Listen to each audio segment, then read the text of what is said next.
Gwamna Diwal Gombe Alhaji Muhammadu Inuwa ya umti taskaran jobdi golluɓe mabo timminɓe kugal hitande 2019 enta 2020. Inuwa Yahaya andini galluɓe 2000 botirte e jobdi nden andirangal gratuity dow ko nangi naira biliyon 4 e miliyon 200.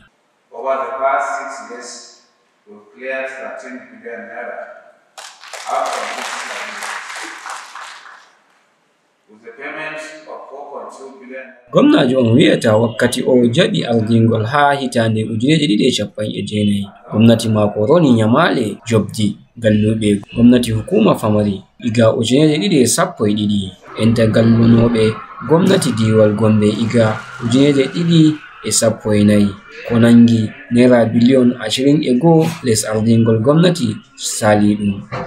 Ha nder duuɓi 6 saliɗum gwamnati mako waɗi nasaraku yoɓuki naira biliyon 13 ɗum to hauti e ko yoɓate jonta biliyon 4 e miliyon 200 ɓe waɗi nasaraku yoɓuki naira biliyon 17 e miliyon 200. Inuwa Yahaya tabbitini gwamnati mako ɗo waɗa ko hani fuu ngam galloɓe hukuma famari fuu heɓa ɗum maɓɓe. O hoosi alkawal yoɓuki jobdi galluɓe gwamnati Diwal Gombe fuu de ko o timmina zamanu mako ha duuɓi 2027.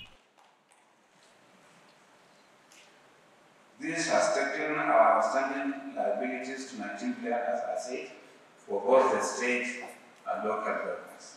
Today's event demonstrates our resolve to leave no liabilities behind, inshallah. I'm pleased to reaffirm that it is our solemn commitment to clear all gratuity obligations before the end of my tenure in Kenya.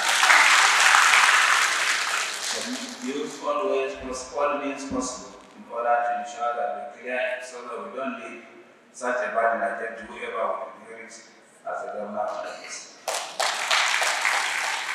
By doing so, we aim to leave a legacy of accountability and compassion, thus ensuring no retiree is left without the benefits they so rightly deserve. I commend the labor unions,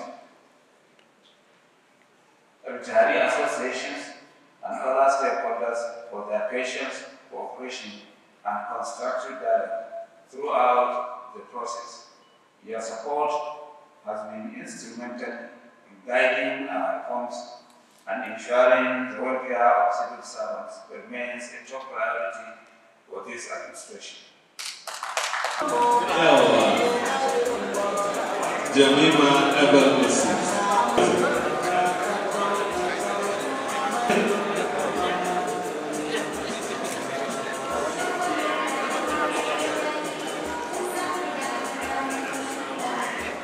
Lami Mohammed Yalwa.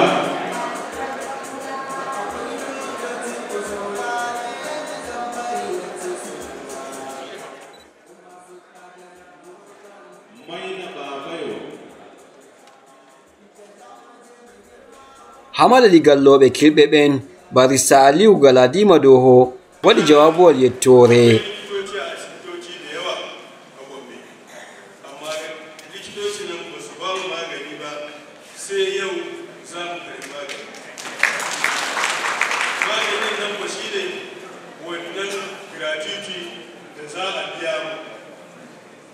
Gaskiya mai girma gwamna ka ƙaryata faɗin da ake cewa wai in kai ritaya to fa ka zanna to ka ƙaryata wani.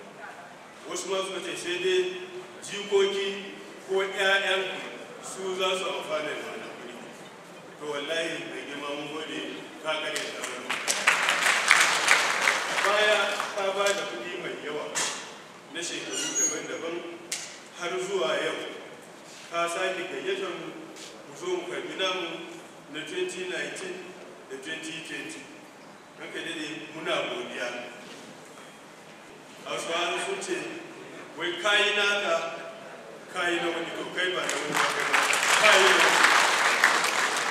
Saboda haka a takaice zan takaita nan mai girma gwamna mun gode da abin da ka mana sai dai abin da ya saura mu ɗan uwana da za mu karɓi wannan maganin mu yi amfani da damanmu na addu'a wa mai girma gwamna Allah sa ya gama lafiya. Kamal Hammajo, Kode Radio and TV International, Igadiwal Gombe, Nigeria.